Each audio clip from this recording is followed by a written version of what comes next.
Imagine drifting alone in the Atlantic, 1,000 miles from land, for 76 days. This is the true story of Steven Callahan and the psychology that refused to let him die. Before the disaster, Steven was a dreamer who built his own sailboat with his bare hands. He named her Napoleon Solo, and she was his ticket to freedom across the Atlantic. In 1982, Steven departed the Canary Islands, heading west into endless blue. For 6 days, everything was perfect: sun, wind, silence, and the rhythm of the sea. Then, on the 7th night, he woke to a sound that would change his life forever. Something had struck the hull. Water was rushing in through a gaping hole. Steven had seconds to act. His dream was sinking beneath him. He grabbed what he could: a sleeping bag, a spear gun, a few cans of food. Then he inflated a tiny orange life raft and threw himself into the black Atlantic night. As Napoleon Solo disappeared beneath the waves, Steven watched everything he'd built vanish. He was now alone, 1,000 miles from the nearest land, with almost nothing. Dawn revealed the terrifying truth: endless ocean in every direction, no ship, no hope. But Steven Callahan was not a man who surrendered easily. His survival instincts ignited. His first challenge was water. The ocean surrounded him, but not a drop to drink. He rigged a solar still from raft materials, engineering his survival, one drop at a time. Food was his next crisis. He'd need to become a hunter in this alien blue wilderness. Using his spear gun, Steven learned to hunt the Dorado fish that gathered beneath the raft. Raw fish became his sustenance, the ocean providing just enough to keep him alive. But survival wasn't just physical. The real battle was happening inside his mind. Day after day, the silence pressed against him. His thoughts became his only companion. He began talking to himself, splitting into 2 voices, one for despair, one for hope. His hopeful voice had a name. He called it the captain and let it give orders. This mental framework saved him. By objectifying his panic, he could command it.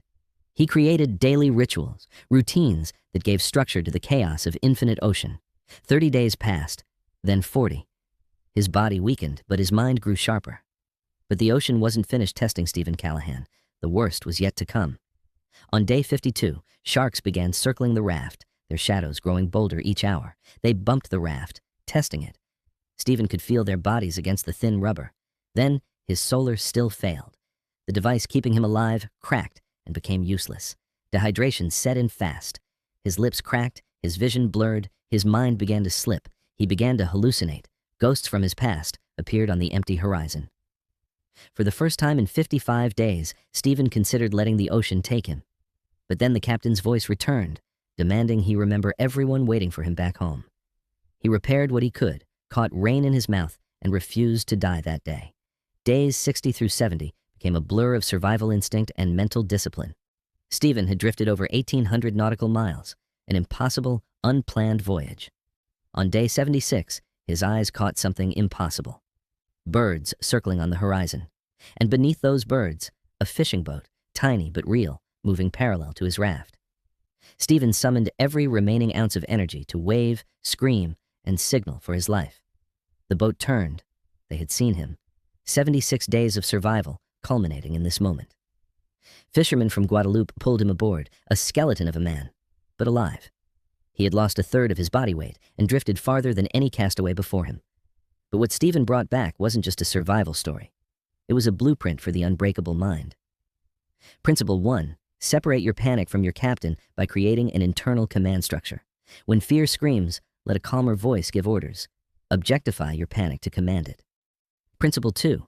Create rituals that impose order on chaos, no matter how small or meaningless they seem.